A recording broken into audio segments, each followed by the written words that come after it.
Ayo, segera download Quran Tadabbur, tafsir dalam genggaman Anda.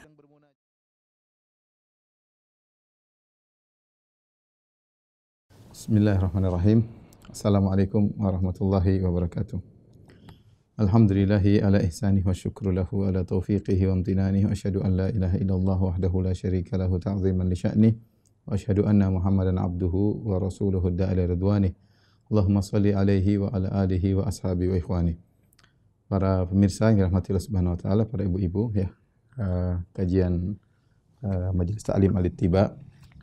Pada kesempatan kali ini kita akan membahas tentang tafsir surat Al-Fatihah. Tafsir surat Al-Fatihah. Tentunya Al-Quran adalah kitab hudan, kitab petunjuk bagi kita semua. Hudal lil muttaqin, petunjuk bagi orang-orang yang bertakwa. Dan para ulama mengatakan Al-Quran adalah kitab kebahagiaan ya. Sejauh mana seseorang terikat dengan Al-Quran ya, sejauh mana perhatiannya semakin besar kepada Al-Quran, maka semakin besar pula kebahagiaan yang akan dia peroleh. Oleh karenanya Allah Subhanahu wa taala berfirman, "Inna hadzal Qur'ana yahdi lillati hiya aqwam." Sungguhnya Al-Quran ini memberi petunjuk kepada yang terlurus. Kemudian juga Allah Subhanahu wa taala juga berfirman, "Taha ma anzalna 'alaikal Qur'ana litashqa." Sungguhnya Al-Quran tidak kami turunkan kepada engkau wahai Muhammad litashqa, agar engkau sengsara ya, tetapi agar engkau bahagia. Maka Al-Quran diturunkan untuk mendatangkan kebahagiaan bagi orang-orang yang beriman kepadanya, membacanya, terus memahami maknanya dan berusaha mengamalkannya dalam kehidupan sehari-hari. Demikian juga Allah Subhanahu wa taala berfirman, "Wa nunazzilu minal Qur'ani ma huwa syifaa" ya, wa rahmatul lil mu'minin ya. Sungguhnya kami turunkan Al-Quran yang merupakan syifa, obat ya, dan rahmat bagi kaum mukminin. Demikian dalam ayat yang lain kata Allah Subhanahu wa taala, "Wa syifaa'un lima fis sudur." Al-Quran merupakan obat bagi apa yang ada dalam hati ya. Oleh karenanya ayat-ayat ini semua menunjukkan bahwasanya seorang bahagia dunia dan akhirat tergantung pada keseriusan dia dalam mempelajari Al-Quran, baik dari sisi membaca ya, tilawatan, baik atau qiraatan, membaca, kemudian baik dalam sisi tafahuman, berusaha untuk memahami, atau tadabburan, berusaha untuk mentadaburi ya, kemudian amalan, yang penting juga, yang paling penting adalah bagaimana mengamalkan Al-Quran itu sendiri. Maka pada kesempatan yang berbahagia ini kita sama-sama duduk di sini dalam rangka untuk mempelajari ayat-ayat Al-Quran dan kandungan-kandungan maknanya agar kita bisa amalkan dalam kehidupan kita sehari-hari. Dan surat yang akan kita bahas pada kesempatan kali ini adalah surat yang pertama dalam mushaf, yaitu surat Al-Fatihah. Surat Al-Fatihah. Dan surat Al-Fatihah ya memiliki banyak nama, bahkan sampai-sampai Al-Imam Al-Qurtubi rahimahullahu taala menyebutkan surat Al-Fatihah ya memiliki sekitar 15 nama. Nanti akan kita sebutkan insyaallah taala. Namun sebelumnya kita akan bahas dulu yang pertama adalah Bismillahirrahmanirrahim ya. Bismillahirrahmanirrahim. Bismillahirrahmanirrahim. Di sini ada khilaf di kalangan para ulama, khilaf ya. Secara umum disebut oleh Al-Qurtubi rahimahullah menjadi 3 pendapat ya. Khilaf ya di kalangan para ulama. Yang pertama berpendapat bahwasanya bismillah atau basmalah ya. Basmalah bukan termasuk ayat dalam Al-Fatihah. Dalam Al-Fatihah. Dalam surat Al-Fatihah ya. Kemudian pendapat yang kedua, ini pendapat Ibnu Mubarak, basmalah yaitu Bismillahirrahmanirrahim adalah ayat pertama pada semua surat. Pada semua surat ya. Ini pendapat Ibnu Mubarak ya.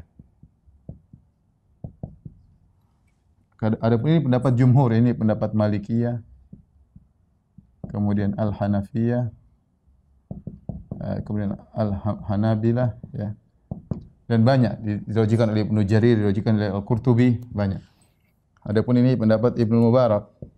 Kemudian yang ketiga, pendapat yang ketiga bahwasanya basmalah, ya, adalah ayat pertama dari surat Al-Fatihah. Al-Fatihah, bukan dari seluruh surat, dan ini pendapat Al-Imam Asy-Syafi'i rahimahullahu taala. Syafi'i rahimahullahu taala. Perhatikan dalam Al-Qur'an bismillah, dalam Al-Qur'an bismillah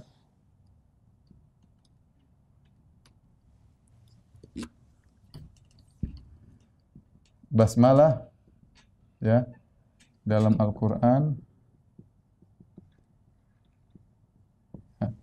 ada dua model, ya. Yang pertama yang ada dalam surat An-Naml, yaitu ketika Sulaiman menulis surat kepada Ratu Balqis, Sulaiman berkata, yaitu innahu min Sulaiman wa innahu bismillahirrahmanirrahim. Innahu min Sulaiman wa innahu bismillahirrahmanirrahim. Kalau ini semua sepakat bahwasanya ini merupakan Al-Qur'an. Ini semua ulama sepakat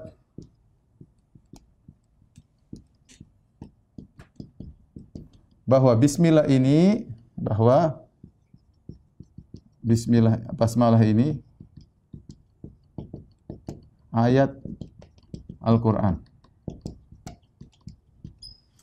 Yang kedua pembahasan kita adalah basmalah yang ada di awal-awal surat. Ya, di awal-awal surat, khususnya di awal Al-Fatihah. Awal Al-Fatihah. Nah, inilah yang kita bahas, ini adalah model kedua, ya. Ini model pertama, model kedua. Nah, inilah yang kita bahas di sini. Ya, jadi kalau basmalah yang ada dalam surat An-Naml ketika Sulaiman mengirim surat kepada Ratu Balqis, innahu min Sulaiman innahu bismillahirrahmanirrahim. Sungguhnya surat ini dari Sulaiman dan sungguhnya bismillahirrahmanirrahim. Maka sepakat ini adalah ayat dalam surat An-Naml. Adapun setiap ayat di awal surat bismillahirrahmanirrahim apakah termasuk ayat Al-Qur'an, maka khilaf, ya. Mana yang lebih kuat? Dari pendapat pertama yang mengatakan basmalah bukan termasuk dalam Al-Fatihah, ya. Dan juga bukan dari seluruh ayat, ya. Dan hanya pemisah, yaitu hanya pemisah, ya, dari surat satu yang lainnya. Surat yang satu dengan yang lainnya. Ini pendapat jumhur ulama, Malikiyah, Hanafiyah, Hanabilah. Yang kedua, basmalah adalah seluruh surat ada basmalahnya. Itu termasuk ayat yang pertama dari setiap surat. Adapun Imam Syafi'i mengatakan basmalah termasuk dalam surat Al-Fatihah. Wallahu a'lam bishawab, pendapat yang lebih rajih, saya lebih menguatkan pendapat ini. Ini pendapat yang lebih kuat, ya. Pendapat yang lebih kuat, ya. Dalilnya apa? Ya. Dalilnya ada dua, atau ada beberapa dalil. Yang pertama, hadis dalam Sahih Muslim,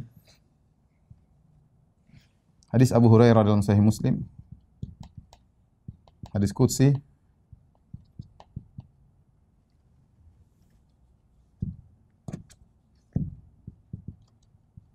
di mana Nabi sallallahu alaihi wasallam meriwayatkan dari Allah Subhanahu wa taala, kata Allah Subhanahu wa taala, qasamtu sholata baini wa baina abdi nisfain.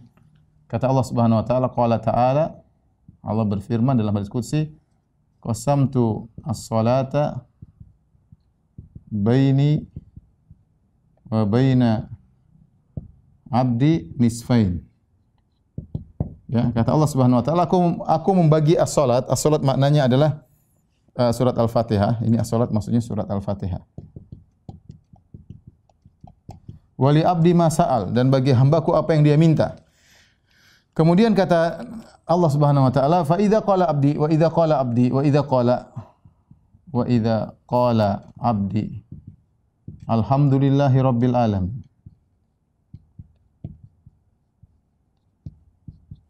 Maka Allah berkata, qultu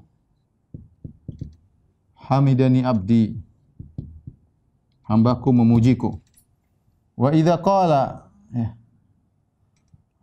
Ar-Rahmanir Rahim, ya, maka Allah berkata, asna alayya abdi, hambaku menyanjungku. Wa idza qala, jika hambaku berkata Maliki yaumiddin,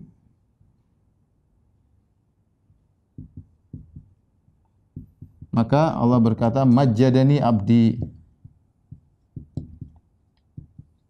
Wa idza qala, ya, iyyaka na'budu wa iyyaka nasta'in, iyyaka na'budu wa iyyaka nasta'in, Allah berkata hadza baini wa baina abdi wa li abdi ma sa'al, dan bagi hambaku apa yang dia minta.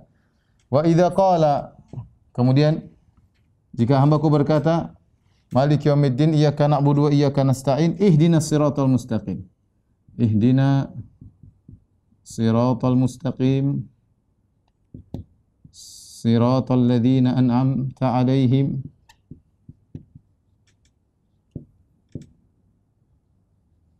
ghairil maghdubi 'alaihim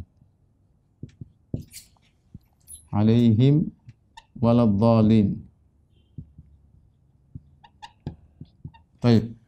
Kata Allah, hadza li abdi, hadza li abdi. Ini untuk hambaku.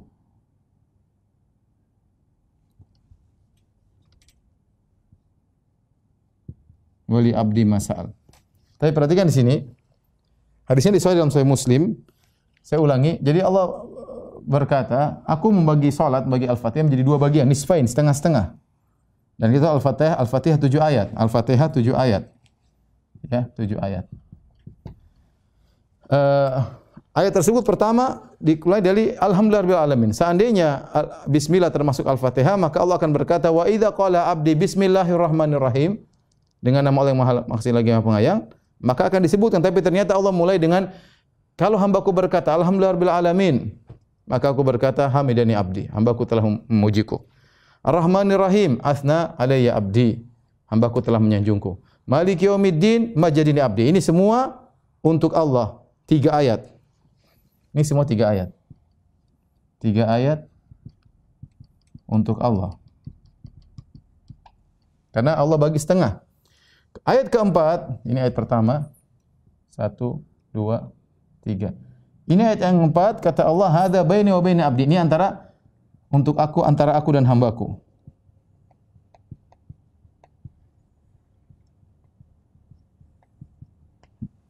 Kemudian setelah itu 3 ayat berikutnya, ihdinas siratal mustaqim, ayat ke-5. Siratal ladzina an'amta 'alaihim, ayat ke-6. Ghairil maghdubi 'alaihim waladdallin, ayat ke-7. Ini ayat ke-5, ayat ke-6, ayat ke-7. Ini menurut pembagian mereka, sehingga Al-Fatihah 7 ayat dan 3 ayat untuk Allah, 3 ayat untuk hamba, karena ini semua permintaan. Ya Allah, tunjukkan kami jalan yang lurus, yaitu jalan yang orang-orang yang kau berikmati kepada mereka, bukan jalan orang-orang yang kau murkai atau yang kau sesatkan. Hadza li abdi, ini adalah untuk hamba. Ini 3 ayat untuk Allah. Taib. Ini dalil yang sangat kuat yang menunjukkan bahwasanya bismillah bukan termasuk di Al-Fatihah. Dalil yang kedua yaitu secara logika, ini pendapat Al-Qurtubi, logika, ya, bahwasanya seluruh ayat dalam Al-Quran diriwayatkan dengan mutawatir. Mutawatir. Beda dengan hadis. Kalau hadis ada yang mutawatir, ada yang ahad. Mutawatir itu sahabat lebih dari 10 meriwayatkan. Semuanya meriwayatkan. Nah, ternyata bismillah khilaf. ya, ternyata bismillah, basmalah termasuk Al-Fatihah khilaf, ya. Oleh karenanya tidak disepakati, berarti menunjukkan tidak kuat bahwasanya dia adalah termasuk daripada Al-Fatihah. Kemudian yang ketiga, dalil yang ketiga, ini dari Imam Al-Qurtubi. Dalil yang ketiga ada pengulangan, ya, ada pengulangan Ar-Rahmanir Rahim. Ar-Rahmanir Rahim, ya. Bismillahirrahmanirrahim. Allah ulangi lagi. Ar-Rahmanir Rahim menunjukkan Ar-Rahmanir Rahim ini ayat tersendiri. Bismillahirrahmanirrahim bukan ayat dari Al-Fatihah. Ya, ini sekedar kita tahu bahwasanya ada khilaf, ya, karena kita terbiasa dengan mazhab Syafi'i, kita rata-rata meyakini bahwasanya baca bismillah itu wajib, ya. Ternyata memang ada khilaf, dan bahkan jumhur ulama berpendapat basmalah bukan termasuk dari Al-Fatihah. Jadi kalau ada orang membaca alhamdulillahirabbil alamin, maka ada masalah, ya. Tetapi untuk keluar daripada khilaf, kata Imam Al-Qurtubi, hendaknya kita baca bismillahirrahmanirrahim, ya, sebagai sunnah dengan disir, ya. Sebagaimana hadis Anas bin Malik radhiyallahu taala anhu, Anas bin Malik mengatakan, "Shalla bina Rasulullah sallallahu alaihi wasallam wa lam yusmi'na, ya, bismillahirrahmanirrahim," ya. Ya, bahwasanya kata Anas bin Malik, kami salat bersama Nabi sallallahu alaihi wasallam dan Rasulullah sallam tidak memperdengarkan bismillahirrahmanirrahim, tapi langsung alhamdulillahirabbil alamin. Intinya pendapat yang lebih kuat bahwasanya basmalah bukan termasuk dari Al-Fatihah. Pembahasan berikutnya, kapan dianjurkan kita baca basmalah, ya? Kapan dianjurkan kita baca basmalah?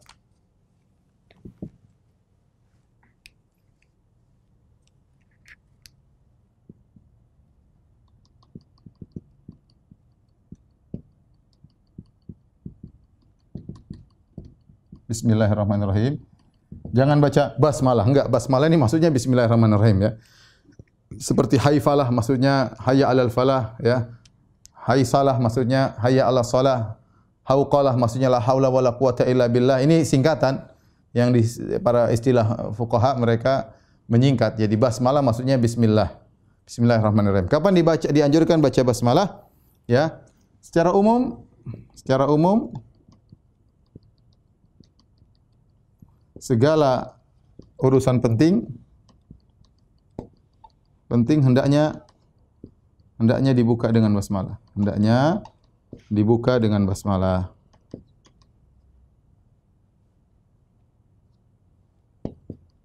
Bismillah, ya, bismillahirrahmanirrahim. Dengan basmalah. Datang dalam hadis, ya. Dalam hadis ini dipersingkat oleh para ulama, namun dihasankan oleh banyak ulama seperti Ibnu Hajar, Ibnu Shalah, ya. Kemudian dia hadisnya Syekh bin Baz, hasan li ghairihi. Yaitu Nabi sallallahu alaihi wasallam bersabda, "Kullu amrin dzi balin la yubda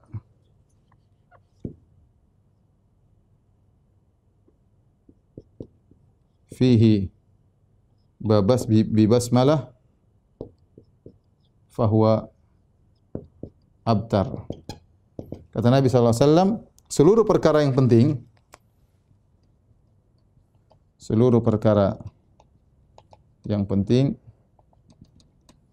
yang tidak dibuka dengan basmalah maka terputus. Karena basmalah adalah kalimat keberkahan. Jadi segala perkara penting jangan lupa kita bismillah. Bismillahirrahmanirrahim. Bismillah. Ya, secara umum. Ya, hadisnya hasan li ghairihi. Ya, hadis hasan li ghairihi. Hadis hasan li ghairihi. Baik. Kemudian secara khusus amalan-amalan khusus ada, amalan-amalan khusus. Dan ini banyak. Al-Qurtubi menyebutkan dalam tafsirnya banyak. Seperti apa? Seperti menyembelih korban, menyembelih hewan. Ya. Wala ta'kulu mimma lam yuzkar ismullah. Ya. menyembelih. Tidak, janganlah kalian makan yang hewan yang tidak diucapkan bismillah. Kalau ada hewan kita tidak bismillah, kita sembelih tidak bilang bismillah, jadi bangkai. Contohnya apa lagi? Wudu, ya. Kemudian contohnya kata Nabi SAW, tawaddau bismillah. Dalam hadis tawaddau bismillah. Kemudian contohnya juga misalnya kalau tersungkur atau tergelincir. Dan ini banyak orang salah, ya. Dalam hadis mereka kalau tersungkur atau tergelincir mereka bilang innalillahi wa inna ilaihi raji'un. Benar dari sisi satu bahwasanya itulah musibah, ya. Tapi dari sisi lain bahwasanya dianjurkan untuk bilang basmalah, ya, sebagian datang dalam hadis, ya. Dalam riwayat dari Nabi sallallahu alaihi wasallam, ya, qala Rasulullah SAW bersabda, "Idza atharat bika dabbatu," jika jatuh hewan, fala taqul ta'isa syaitan. Jangan bilang celaka syaitan. Fa innahu yata'azamu hatta yasira mithlal bait. Maka jadilah syaitan menjadi besar sampai seperti rumah. Wa yaqul bi quwwati sana'tuhu, maka dengan sombong syaitan mengatakan karena kekuatanku maka dia pun terjatuh. Walakin qul bismillah, tapi ucapkanlah bismillah. Fa innahu yatasagharu hatta yasira mithlal dzubab. Maka kalau kita bilang bismillah, maka syaitan pun menjadi kecil sampai seperti lalat, ya. Jadi kita tunjukkan bahwasanya bismillah agar kita selamat, ya, dan ini semua karena takdir Allah Subhanahu wa taala, bukan karena kehendak syaitan. Jadi antaranya kita mengucapkan bismillah ketika tergelincir. Di antaranya yang lain saya sebutkan, ya, disunnahkan baca bismillah, bismillahirrahmanirrahim ketika hendak berjima. Hendak berjima, dan ini berlaku bagi laki-laki dan perempuan, datang dalam hadis, ya. Lau anna ahadakum idza arada an ya'ti alhu qala bismillah. Kalau salah seorang dari kalian hendak mendatangi istrinya maka ucapkanlah bismillah. Allahumma jannibna syaitan wa jannibi syaitan ma razaqtana. Ya Allah, jauhkanlah kami dari syaitan dan jauhkanlah syaitan dari anak yang kau anugerahkan kepada kami. Karena kalau ditakdirkan punya anak, maka anak tersebut akan tidak diberi mudarat oleh syaitan. Kemudian juga ketika hendak makan, kata Nabi sallallahu alaihi wasallam, ya gulam, samillah, hendak makan. Wa kul bi yaminik wa kul fima yalik, ya. Syaitan la yastahilla at-ta'am illa yuzkar ismullah alaih, ya. Syaitan kalau ada makanan diucapkan bismillah, haram bagi dia, tidak bisa dia makan, ya. Kemudian juga ketika meruqyah diri. Dalam hadis Nabi sallallahu alaihi wasallam mengatakan, ya, dha' yadaka 'ala alladhi ya'lamu min jasadik. Letakkan tanganmu pada lokasi badan yang situ kau sakit, maka ucapkanlah bismillah 3 kali. Bismillah, bismillah, bismillah. Wa qul sab'a marrat, dan ucapkan 7 kali a'udzu bi'izzatillahi wa qudratihi min syarri ma ajidu wa uhadhir. Aku berlindung dengan keperkasaan Allah, wa qudratihi, dan juga kekuasaan Allah, min syarri ma ajidu wa uhadhir, dari keburukan yang aku dapati dan aku khawatirkan, ya. Kemudian juga ketika membuka baju, kata Nabi sallallahu alaihi wasallam, satru ma baina al-jin wa awrati bani Adam idza dakhala al-kanif an yaqul bismillah, yaitu penghalang antara aurat seorang mukmin atau seorang manusia dengan pandangan jin. Ketika dia hendak masuk dalam toilet, dia mengucapkan bismillah, maka akan tertutup, jin enggak bisa melihat. Demikian juga Nabi kalau hendak berwudu, Nabi mengucapkan bismillah, ya. Ini di antara hal-hal yang dianjurkan untuk serius untuk baca bismillah. Namun secara umum kita kemana-mana kita bilang bismillah. Jangan keluar rumah bismillahi tawakkaltu 'ala Allahi la haula wala quwwata illa billah. Secara umum perkara yang penting kita bilang bismillah, karena bismillah artinya dengan menyebut nama Allah maka kita mencari keberkahan. Kita mencari keberkahan, ya. Iqra bismi rabbikal ladzi khalaq. Bacalah Al-Qur'an dengan menyebut nama yang menciptakan engkau. Jadi dianjurkan kita baca bismillah. Namun yang benar sudah kita jelaskan tadi, basmalah atau bismillahirrahmanirrahim bukanlah ayat daripada Al-Fatihah.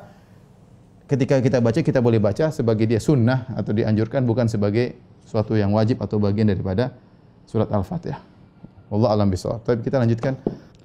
Adapun yang berpendapat bahwasanya bismillahirrahmanirrahim termasuk daripada Al-Fatihah, maka mereka Al-Fatihah 7 ayat, semua sepakat Al-Fatihah 7 ayat, maka mereka baca bismillahirrahmanirrahim ayat yang pertama. Kemudian alhamdulillahirabbil alamin, arrahmanirrahim, maliki yaumiddin, iyyaka na'budu wa iyyaka nasta'in, Ihdinas siratal mustaqim. Ayat yang ketujuh panjang.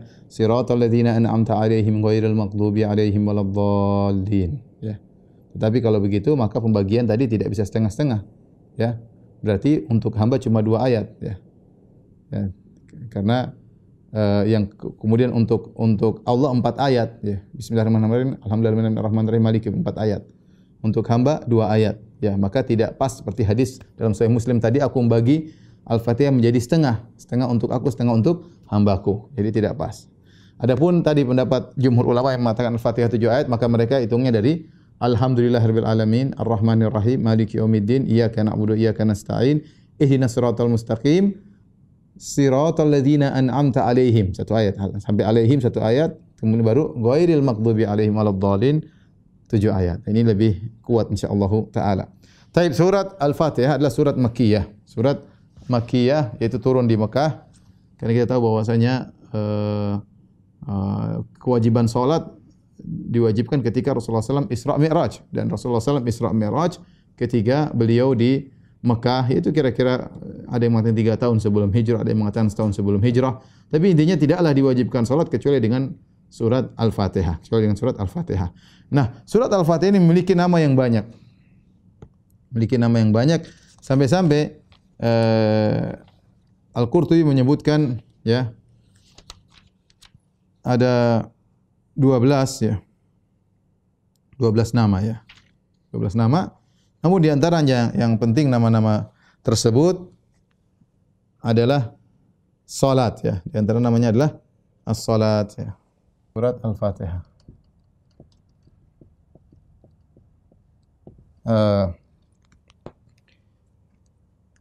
Surat Makkiyah. Makkiyah sudah kita jelaskan, yaitu yang turun di sebelum Nabi berhijrah, yaitu turun sebelum, dan ini ijma ulama, sepakat ulama.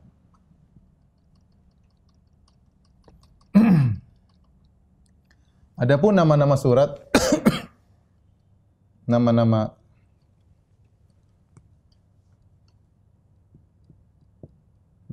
surat Al-Fatihah,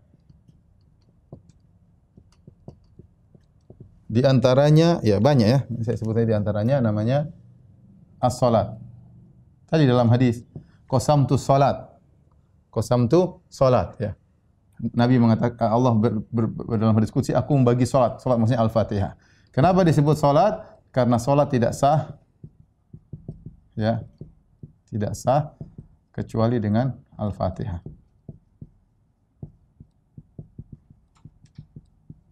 Ya. Kemudian di antaranya namanya adalah Al-Fatihah. Ya, Fatihatul Kitab, Al-Fatihah.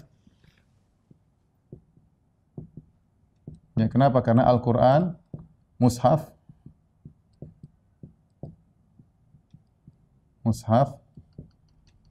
dimulai dengan Al-Fatihah, dimulai.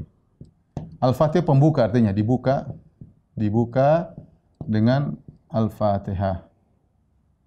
Al-Fatihah. Maka dia adalah surat pembuka. Kemudian di antaranya adalah Ummul Kitab. Ummul Kitab artinya induknya Al-Qur'an. Induknya Al-Qur'an. Kenapa dikatakan demikian? Karena seluruh ayat, seluruh surat selanjutnya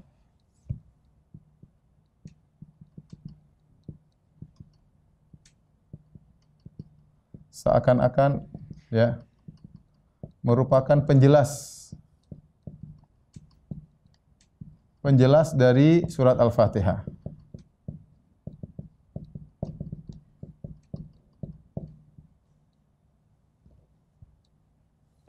Ya.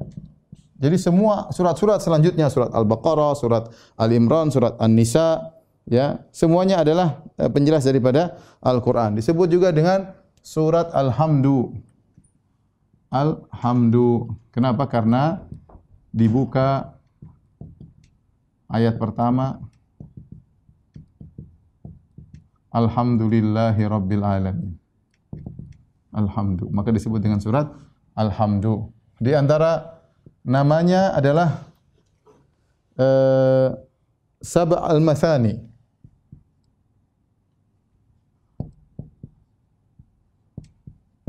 Walaqad atainaka sab'am minal mathani wal Qur'anal azim. 7 yang berulang-ulang. Sab' apa artinya 7? 7 yang berulang-ulang. Ya, karena dibaca setiap rakaat. Dibaca, diulang setiap rakaat salat. Kemudian juga disebut dengan asy-syifa atau asy-syafiyah. Entar coba saya lihat.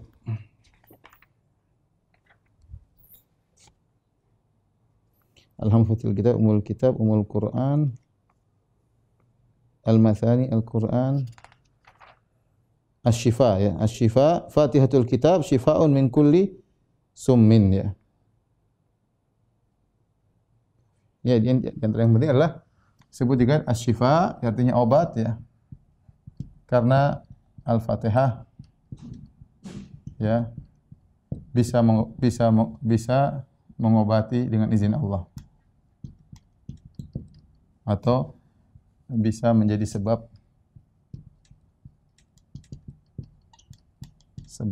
obat dengan izin Allah. Dibuat ruqyah ya. Apakah penyakit hati maupun penyakit badannya. Umul kitab disebut juga di antaranya umul Quran. Maknanya sama ya. Umul Quran ya. Ibunya Al-Quran. Ini di antara nama-nama penting ya yang yang merupakan nama-nama dari surat Al-Fatihah ya. Tapi tolong dihapus. Setelah ini kita akan bahas tentang kandungan surat Al-Fatihah. Tapi para ibu-ibu yang dirahmati Allah Subhanahu wa taala ya, pengajian majelis Ta'lim Al-Ittiba dan juga para pemirsa yang dirahmati Allah Subhanahu wa taala, kita masuk pada ayat yang pertama yaitu firman Allah, Alhamdulillahi Rabbil Alamin. Baik. Alhamdu, alif lam di sini adalah lil istighraq ya. Yaitu mencakup seluruh pujian. Mencakup seluruh pujian.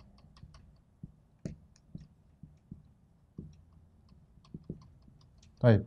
Kemudian alhamdu ya artinya adalah pujian disertai kecintaan. Berbeda dengan al-madah. Berbeda dengan al-madah. Al-madah itu bisa jadi memuji tanpa mencintai. Tanpa mencintai. Banyak kita sekarang memuji musuh, orang itu hebat, musuh itu memang luar biasa, tapi kita tidak mencintainya. Kita tidak mencintainya. Maka alhamdu adalah pujian disertai dengan kecintaan, dan ini mengajarkan kepada kita, hendaknya kita ketika memuji Allah dengan menumbuhkan kecintaan. Hendaknya ketika kita memuji Allah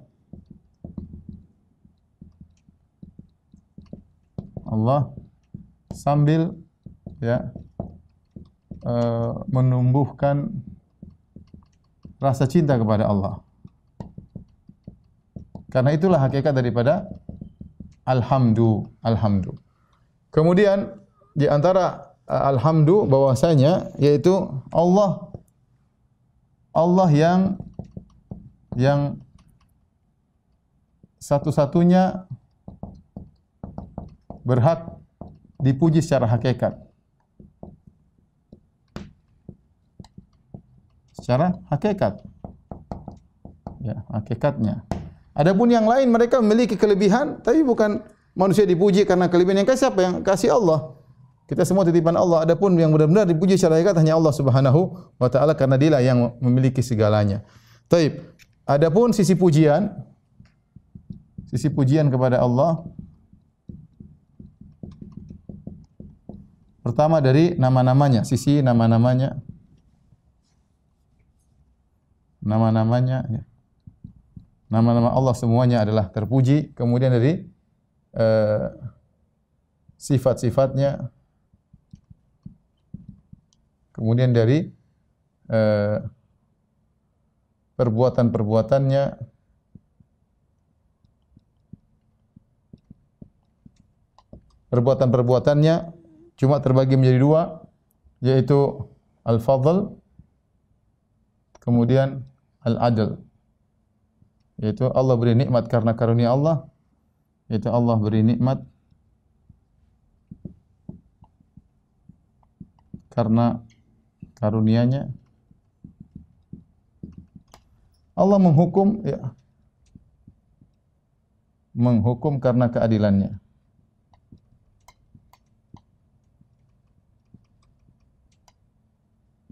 Ya.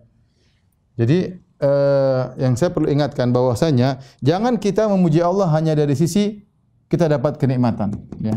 Bukan. Tapi kita sisi pujian Allah banyak, ada beberapa sisi. Ada satu, nama-nama Allah kita pelajari yang mengandung sifat-sifatnya. Kemudian zat Allah juga maha sempurna, ya.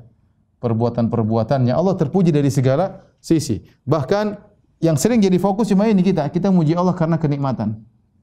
Seringnya, ya, kita memuji Allah hanya karena kenikmatan.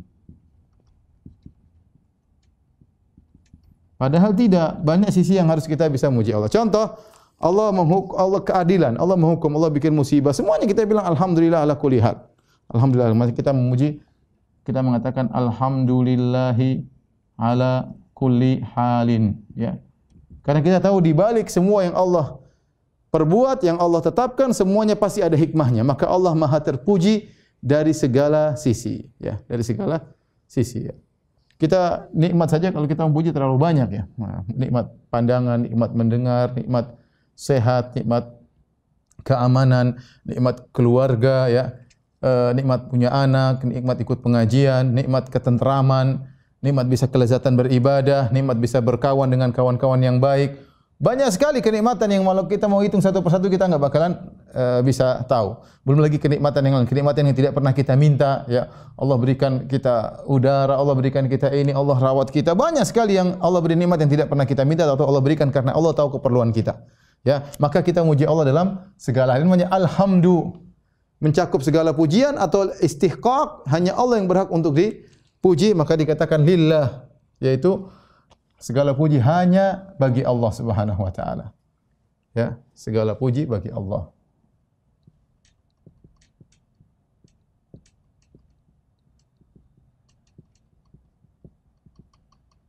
Kemudian alhamdulillahi rabbil alamin. Rabbil alamin. Ya. Al-alamin, alamin adalah makhluk. Al-alamin adalah makhluk, yaitu semua selain Allah. Dalam kurung makhluk-makhluk. Semua makhluk adalah al-alamin, malaikat, manusia, jin, ya, hewan, serangga, semuanya, ya. Jin saleh, syaitan, semuanya Allah adalah Rabb-nya. Rabb artinya adalah sebagaimana pernah kita bahas dalam syarah Asmaul Husna.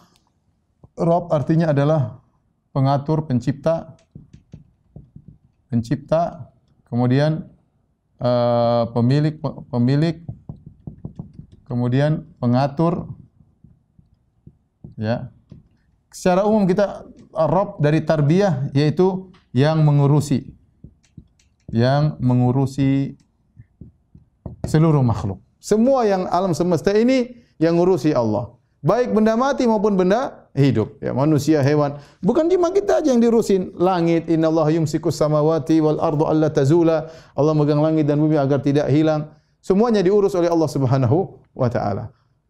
Alhamdulillahirabbil alamin. Segala puji bagi Allah pemilik alam semesta, ya.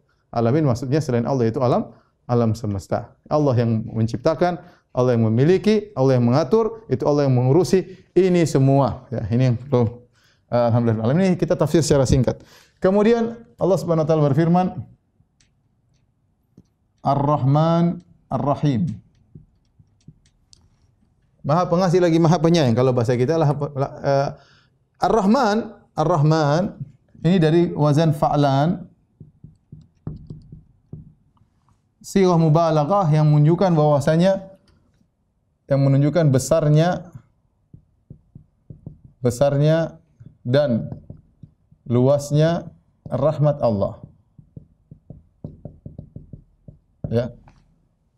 Rahmat Allah sangat luas ya.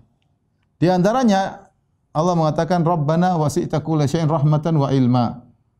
Wasi'ta kulla syai'in rahmatan wa ilma.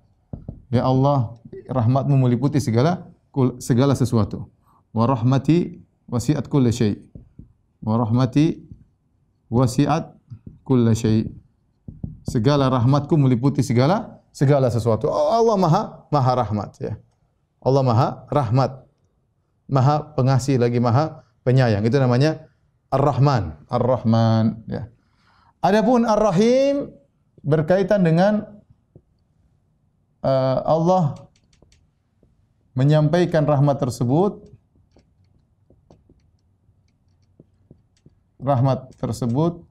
kepada hamba-hambanya, kepada makhluknya.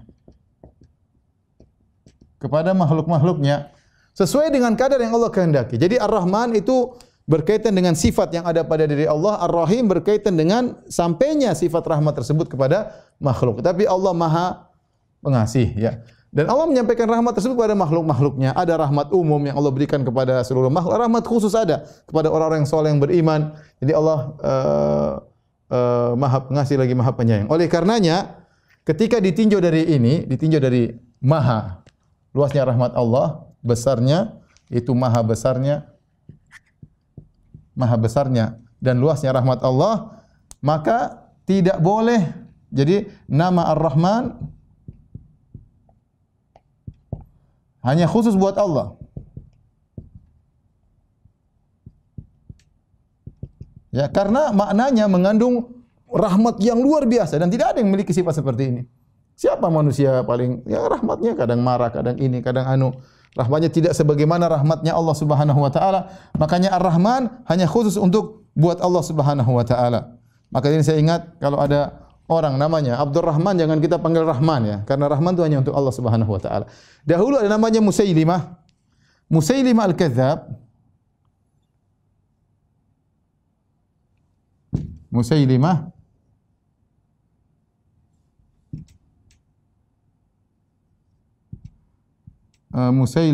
ya, dia menamakan dirinya dengan Rahmanul Yamamah. Dia adalah Rahmannya Al-Yamamah, yaitu suatu tempat yang disebut terjadi perang namanya Perang Ma'rakatul Yamamah. Di tempatnya Musailimah. Nah, dia menamakan dirinya dengan Rahmanul Yamamah. Itu Rahmannya Muhammad, saya Rahmanul Yamamah, kata dia. Maka orang-orang menamakan dia dengan Al-Kadzdzab, sang pendusta. Karena dia tidak cocok, dia ngaku sebagai nabi, Musailimah ngaku sebagai nabi, dia mengatakan dia Muhammad, ya udah, engkau nabi saya juga nabi ya. Bagi dua ya, engkau nabi saya juga nabi, dan dia mengatakan Rahmanul Yamamah, maka Allah langsung mentenarkan dia dengan Al-Kadzdzab. Sampai sekarang orang kalau menyebut Musailimah pasti ditambah dengan Musailimah Al-Kadzdzab, sang pendusta. Padahal orang kafir banyak pendusta, tapi dia digelar dengan pendusta karena dia berani-berani mengambil nama Ar-Rahman dari Allah dipasangkan pada dirinya. Adapun Ar-Rahim, maka Rahim boleh nama manusia. Allah sebut tentang sifat Nabi Muhammad SAW, bil mu'minina raufur rahim. Ya, bahwasanya Nabi SAW itu rahim, sayang kepada orang-orang beriman. Laqad ja'akum rasulun min anfusikum azizun 'alaihi ma anittum harisun 'alaikum bil mu'minina raufur rahim. Rahim boleh dinamakan kepada manusia. Adapun Ar-Rahman khusus buat Allah Subhanahu wa taala sudah kita bahas dalam penjelasan Asmaul Husna tentang Ar-Rahman Ar-Rahim. Kemudian Maliki Yaumiddin. Maliki Yaumiddin. Malik, kalau secara bahasa Malik artinya pemilik. Dalam qiraah yang lain disebut dengan Malik. Malik. Kalau ini Malik ada panjang Malik. Ini Malik. Malik artinya raja. Yaumiddin artinya, ad-din artinya pembalasan, yaitu hari pembalasan. Nah, jadi ada dua makna. Adapun kalau kita artikan Malik Yaumiddin, pemilik hari pembalasan, yaitu Allah yang mengatur semuanya pada hari pembalasan. Yaitu dia, karena Allah yang memiliki hari tersebut. Karena dia yang memiliki hari tersebut, dia berhak mengatur apapun yang dia kehendaki, apapun yang dia lakukan, terserah Allah Subhanahu wa taala. Karena dia yang memiliki hari pembalasan, dia yang membangkitkan manusia, dia yang menciptakan manusia pada hari tersebut. Dialah pemilik yang sungguhnya Malik Yaumiddin. Inna lillahi wa inna ilaihi raji'un. Kita semua kembali kepada Allah. Di dunia kita milik Allah, di hari pembalasan kita milik Allah Subhanahu wa taala. Makna yang kedua, raja. Raja hari pembalasan. Kenapa pada hari pembalasan tidak ada yang beri nongol jadi raja, ya. Pada hari pembalasan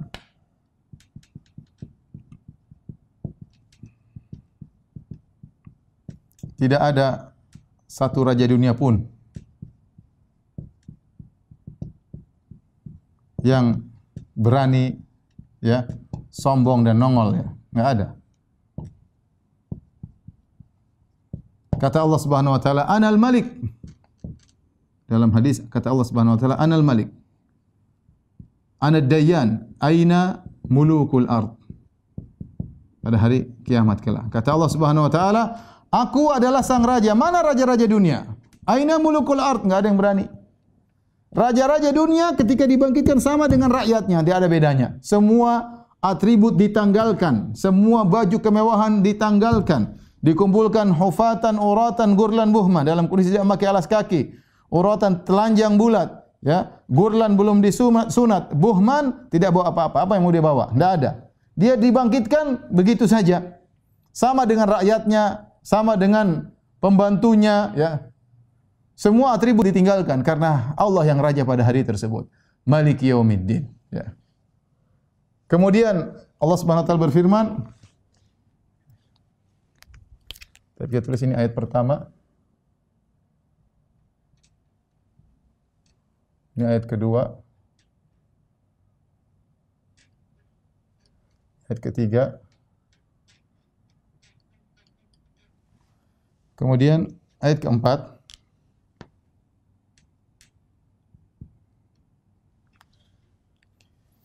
Iyyaka na'budu wa iyyaka nasta'in. Iyyaka na'budu wa iyyaka nasta'in. Artinya hanya kepada Engkau kami mohon pertolongan, hanya kepada Engkau kami beribadah, dan hanya kepada Engkau kami pertolongan, minta pertolongan. Hanya kepada Engkau, hanya kepadamu kami beribadah, hanya kepadamu kami mohon pertolongan, kami meminta tolong. Ini adalah pengakuan dari hamba. Perhatikan sini. Asalnya na'buduka, tetapi asalnya na'buduka sebagaimana subjek, predikat, objek, kami menyembahmu. Tetapi mu objek, subjek, predikat, objek, objeknya dimajukan ke depan. Iyyaka, kepadamu kami beribadah. Ketika objek dimajukan sebelum subjek dan predikat, ya, maka ini memberikan faedah pengkhususan, ya. Saya gambarkan sederhana, misalnya asalnya na'buduka, itu kami menyembahmu. Asalnya demikian. Tetapi ini ka dimajukan oleh Allah Subhanahu wa taala. Ini ka dimajukan, didahulukan jadi iyyaka. Iyyaka na'budu, ya. Perhatikan sini. Asalnya na'buduka. Kemudian jadi iyyaka na'budu. Iyyaka na'budu, sehingga artinya lagi bukan lagi kami menyembahmu, tapi ada kata hanya, ditambah kata hanya. Hanya kepadamu kami menyembah. Kami menyembah. Dan ini menunjukkan tauhid, ya. Allah ulangi lagi, harusnya cukup iyyaka na'budu wa nasta'in, tetapi Allah ulangi lagi wa iyyaka nasta'in, hanya kepada Engkau kami mohon pertolongan. Karena dua-dua ini butuh keikhlasan tatkala beribadah, butuh keikhlasan tatkala mohon pertolongan, ya. Ya, dengan kita beribadah yang benar maka kita akan diberi pertolongan. Kenapa didahulukan na'budu baru nasta'in? Ada dua sebab kata para ulama, karena dengan kita memohon, berdoa, kita diberi pertolongan, dan kita meminta tolong kepada Allah untuk beribadah. Jadi ibadah tujuan, adapun pertolongan adalah wasilah. Taib. Kata Ibnu Taimiyah rahimahullahu taala, barang siapa yang mewujudkan ini ikrar kita. Iyyaka na'bud, Ya Allah, hanya kepada Engkau lah kami beribadah. Kita semua yang mengikrarkan ini, mengamalkan ini akan selamat dari riya. Kata Ibn Taimiyah rahimahullahu taala, ya, menyelamatkan dari riya.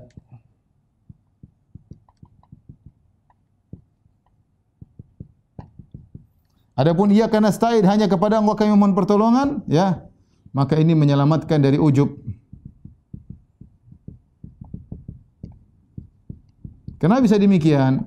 Karena ketika kita mengatakan hanya kepada Engkau kami beribadah ya Allah, artinya kita tidak meminta pujian, tidak meminta penyanjungan, tidak meminta dunia, tidak meminta penghormatan. Kita beribadah hanya kepada Engkau ya Allah, tidak mohon yang lainnya. Iyyaka nasta'in, dan hanya kepada Engkau lah kami mohon pertolongan, karena dengan pertolongan-Mu kami berhasil. Maka ini menyelamatkan seorang dari ujub. Orang tidak ada ujub karena dia tahu semua yang dia keberhasilan dapatkan semuanya adalah pertolongan dari Allah. Dengan dua ini, ikrar yang kita ucapkan setiap hari kepada Allah 17 kali paling tidak, minimal dalam sehari salat 5 waktu, kita akan selamat dari riya, selamat dari ujub. Maka saya harapkan kepada diri saya dan juga kepada para pemirsa, ketika mengucapkan ayat ini benar-benar serius. Iyyaka na'bud wa iyyaka nasta'in. Taib, setelah itu kita lanjut ayat berikutnya.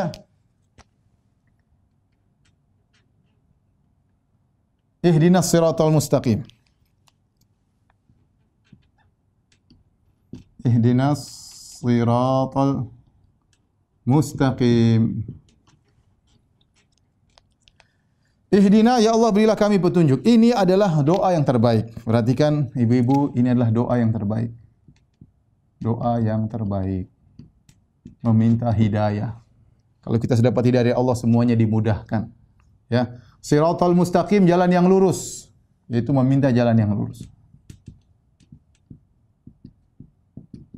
Jalan yang lurus maksudnya apa? Ada yang mengatakan Al-Quran, ada yang mengatakan Sunnah, ya, ada yang menunjukkan Islam, ya. Apa makna ihdinas siratal mustaqim? Makna tunjukkanlah kami jalan yang lurus. Makna tunjukkan kami jalan yang lurus.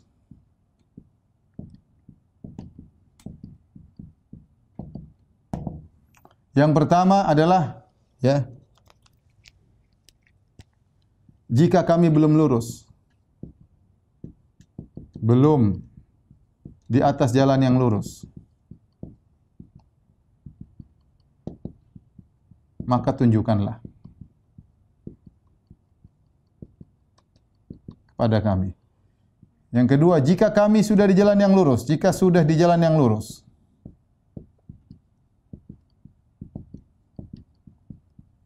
maka kokohkanlah, maka tegarkanlah, yaitu istiqomahkanlah. Tegarkanlah. Dalam kurung istiqomah. Jika sudah istiqomah,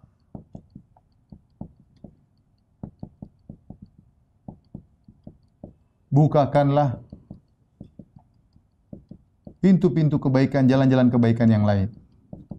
Jalan-jalan kebaikan yang lain. Karena kita tahu jalan kebaikan sangat banyak. Ya, ini kita hadirkan dalam doa kita. Kita akan mengucapkan ihdinas siratal mustaqim. Ya Allah, kalau saya belum lurus, luruskan. Ya Allah, jika saya sudah lurus, tegarkanlah istiqomah. Ya Allah, kalau sudah istiqomah, bukakanlah pintu-pintu kebaikan yang lain, jalan-jalan kebaikan yang. Inilah ihdinas siratal mustaqim. Sayangnya betapa sering kita mengucapkan ihdinas siratal mustaqim, pikiran kita melayang-layang, tidak konsentrasi. Padahal semua ini adalah muqaddimah. Alhamdulillahirabbil alamin, arrahmanir rahim, maliki yaumiddin. Ini muqaddimah. Puji kepada Allah. Bukankah di antara adab dalam berdoa memuji Allah kemudian meminta, inilah ujian. Alhamdulillahirabbil alamin, hamidani abdi, arrahmanir rahim, asna alayya abdi, maliki yaumiddin. Hambaku memujiku, hambaku menyanjungku, maliki yaumiddin, majjadani abdi, hambaku mengagungkan aku. Baru kemudian kita minta. Ini semua muqaddimah. Inilah minta yang paling penting. Ihdinas siratal mustaqim. Ya, iyyaka na'budu wa iyyaka nasta'in, sama pengakuan ikrar. Setelah itu baru ihdinas siratal mustaqim, tunjukkanlah kami jalan yang lurus. Kemudian apa jalan lurus tersebut? Yang keenam,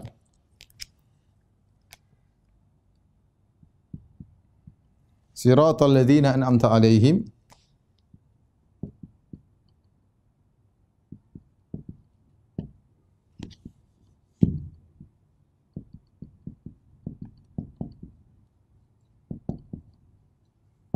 jalan orang-orang yang kau beri nikmat kepada mereka. Siapa orang yang Allah beri nikmat kepada mereka? Dalam ayat yang lain, minan nabiyyin wasiddiqin wasyuhada wassalihin.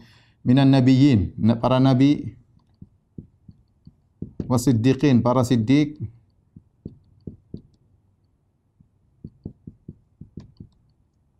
wasyuhada wasalihin, para syahid,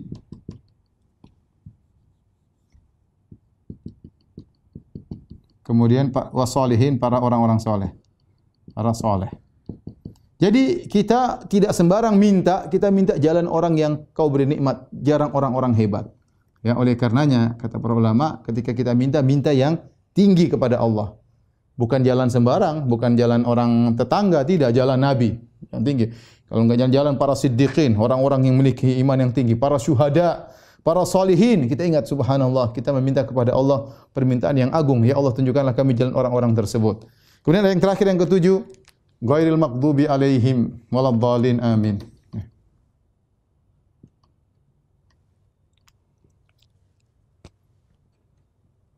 Ghairil maghdubi alaihim waladhdallin,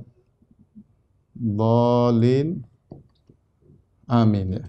Baik. Bukan jalan orang-orang kau murkai. Siapa yang kau murkai di sini? Kata para ulama, adalah Yahudi, di antaranya Yahudi. Kenapa dimurkai? Karena berilmu namun tidak mengamalkan.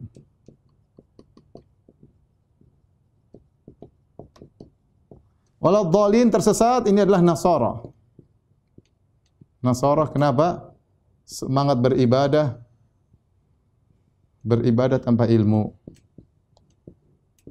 Maka jadilah orang-orang yang tersesat, ya, dua-duanya. Jadi ketika kita meminta nikmat jalan yang lurus, kemudian pada ayat ketujuh kita meminta agar dijauhkan, ditunjukkan kepada jalan yang lurus, dijauhkan dari jalan yang buruk. Jalan yang buruk ada dua. Jalannya Yahudi, berilmu namun tidak mengamalkan.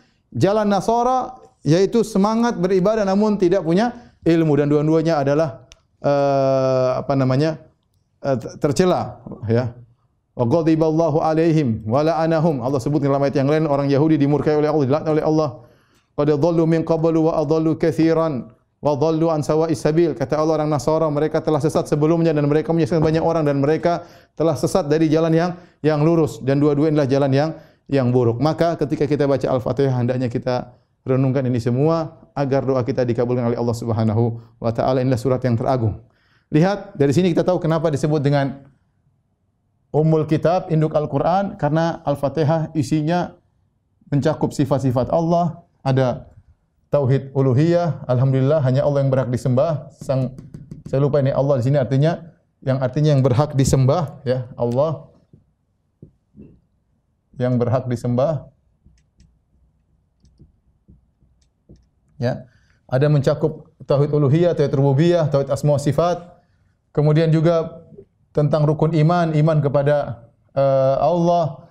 Kemudian Maliki Yaumiddin, ya, iman kepada hari akhirat, hari pembalasan. Kemudian ihdinas siratal mustaqim, jalan yang lurus, berarti jalan yang dituju kepada Rasul, berarti iman kepada Rasul, ya, iman kepada Rasul. Kemudian ini juga berkaitan dengan takdir, ya, bahwasanya kita meminta kepada Allah, ya, bahwasanya hidayah datang dari Allah Subhanahu wa taala, bukan seperti orang Qadariyah yang mengatakan Allah tidak turut campur, kita punya kegiatan sendiri. Kalau Allah tidak turut campur, kenapa kita minta hidayah kepada Allah Subhanahu wa taala? Ya, ini mencakup rukun-rukun iman yang disebutkan dalam surat Al-Fatihah. Inilah agungnya surat Al-Fatihah. Semoga ketika kita membaca Al-Fatihah dalam salat kita bisa merenungkan makna-makna yang singkat ini, sehingga salat kita bisa menjadi lebih khusyuk. Wallahu ta'ala alam bisawab. Baik, demikian saja, pertanyaan sudah habis. Insyaallah kita lanjutkan 2 pekan lagi surat Al-Baqarah insyaallah taala.